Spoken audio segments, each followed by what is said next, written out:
C'est au moins aussi incroyable que de changer le plomb en or. L'homme est désormais capable de fabriquer du pétrole. Des chercheurs français et espagnols ont trouvé la formule miracle en recyclant nos rejets de CO2. C'est une révolution énergétique et écologique qui est déjà en marche en Espagne, où se sont rendus Christine Chapelle et Jean-François Drouillet. Regardez leur reportage. Dans cette forêt de tubes est en train de naître le carburant de demain. On y reproduit en 48 heures ce que la nature a mis des dizaines de millions d'années à faire, fabriquer du pétrole. Ce sont des cultures de microalgues extrêmement concentrées.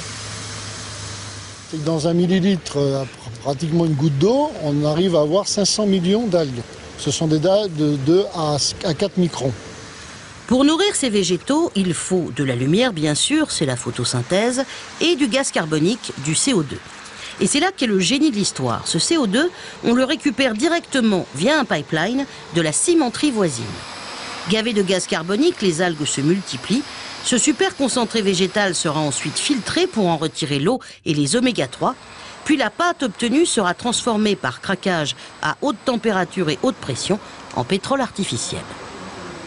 L'objectif à terme de cette usine, sur une superficie de 40 hectares, nous absorberons 450 000 tonnes de CO2 par an. Nous obtiendrons 230 000 barils de pétrole et à peu près 3 000 tonnes d'oméga 3 principalement. L'ingénieur à l'origine du projet, c'est lui, Bernard Stroiazzo-Mougin. Sensibilisé il y a 5 ans aux effets des gaz à effet de serre, il se souvient alors que la recette du pétrole fossile, c'est l'interaction de gaz carbonique et de végétaux. Il contacte un chercheur de l'université d'Alicante, spécialisé dans les microalgues. Je lui ai montré mon schéma et je lui ai dit voilà mon idée. Et lui immédiatement sa réaction était mince, comment on n'y a pas pensé avant? Et ce pétrole artificiel, ce pétrole bleu, c'est la marque déposée, fonctionne comme un hydrocarbure classique. Démonstration.